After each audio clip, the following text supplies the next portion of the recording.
It's time to hit the courts once again as Mario Tennis Aces has officially made its way to Nintendo Switch consoles worldwide. However, with new mechanics to master and fiercer competition, players might feel a little stranded playing expert AI or high-ranking players online. Thankfully, we're here to provide a more consolidated tutorial for nailing each return and using the court to its utmost potential. This is Matt from New Game Plus, and here is our beginner's guide to Mario Tennis Aces. First up, let's run through some of the basic shots available to you via the face buttons. The A button delivers top spin. It's good for quick returns or volleys near the service lane. B button slices your shots, allowing them to curve right to the edges of the court sideline. The X button houses two basic shots. First off, the lob by pressing X and the directional input up, and it's generally used for offensive players past the service line, while pressing X and directional input down pulls drop shots that bounce short and low, which are perfect for opponents that stick defensively to the service line. The Y button offers flat shots which return straight forward but are the go-to shot when you're looking to hit fast and cross court. As you overwhelm your opponent during rallies, you will notice star icons showing up where the ball is predicted to land in your side of the court. By pressing or holding the Y button within that area, your character will hit a star shot or smash, which are modified flat shots that hit harder and puts even more pressure on your opponent. All face button shots except for the ones mapped to the X button can be hit harder and faster than usual by double tapping the button required. Though be warned that these shots tend to hit the center of the court and are a safer option for your opponent to respond to, so use them sparingly. With all of the basics out of the way, it's time to go a little bit deeper. A core addition to Mario Tennis Aces is Energy. This mechanic allows you to utilize a range of skills as long as you have some meter available to you. Energy can be gained by continuing rallies, hitting harder shots, timing defensive skills correctly depending on your situation, and so on.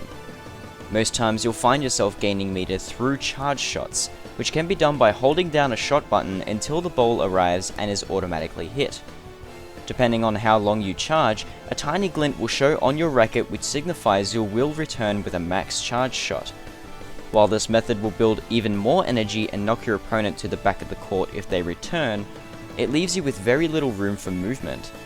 If you find yourself charging a shot and need to fine-tune your positioning, you can cancel this animation at any time by pressing the L button. Now that you've got a nice meter of energy going, it's time to spend it by going on the offensive. Put pressure on your opponent with the zone shot, which costs about a third of your meter but forces your opponent to time their return properly. If they fail, damage is done to their racket. Enough subsequent zone shots can break the player's racket and instantly lose the point. Knockouts are very special win conditions that can occur once the player's racket reserves dry up, so if you tend to play more aggressively or are in deficit of points, games or sets, you still have a chance to win if you target your opponent's resources. As a hot tip, zone shots can also be used while serving, so keep that in mind if you tend to stockpile your meter.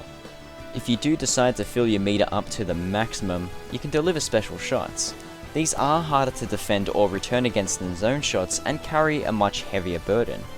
While this exhausts a good 2/3 of the meter and can only be activated once the meter is full, failed returns by an opponent result in a broken racket no matter how much HP it has.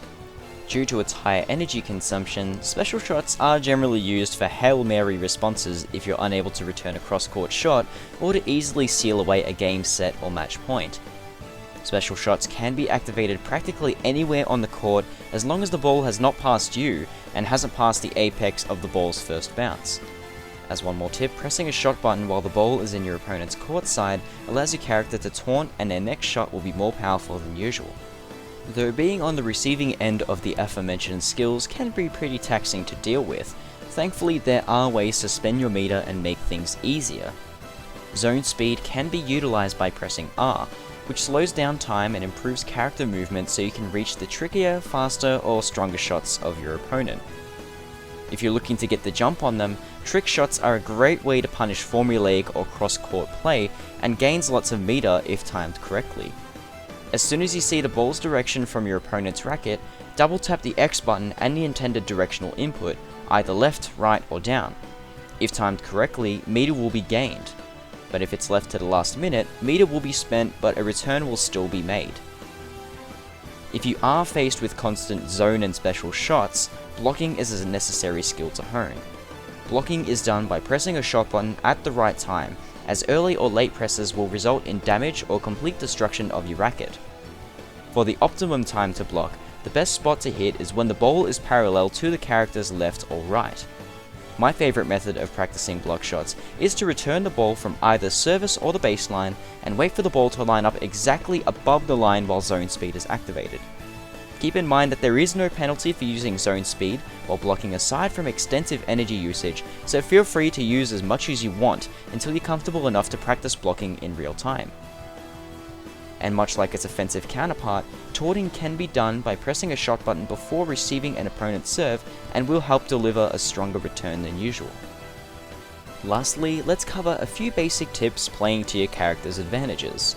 Each character possesses several attributes that allow certain playstyles to shine and others to falter. All-arounders are exactly what it says on the tin. They provide good coverage amongst all attributes and they're good for people just picking up the game. Powerful characters are star shot experts and they tend to dominate the game the longer a rally lasts for. Defensive characters are great for court coverage and provide consistent shot quality.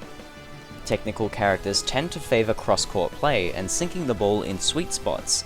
They also specialise in keeping the opponent exactly where they want them to be. Speedy characters are experts of quick plays and volleys, while tricky characters are slicing specialists and are perfect for cutting opponent momentum early on in rallies, preventing them from gaining too much energy to use. Shot types are also very important to consider during rallies, and responding to the right shot is paramount to ensuring point wins. Top spins are generally coloured red and are best countered with a slice to allow you less knockback and force the opponent to push back to the side or service lines to respond. Flipping it on its head, slices are coloured blue and are best countered with a top spin to force the opponent to play more offensively. Flat shots are characterised by the colour purple and are best responded with a flat shot of your very own. To mix up your flat shots, go cross court once in a while or drop a zone shot to really throw your opponent off. With this knowledge in mind and enough practice, you too can rule the courts of Mario Tennis Aces online and offline. For more beginner's guide and video game info, be sure to like this video and subscribe to us here at youtube.com/NewGamePlusTV. Thank you very much for watching.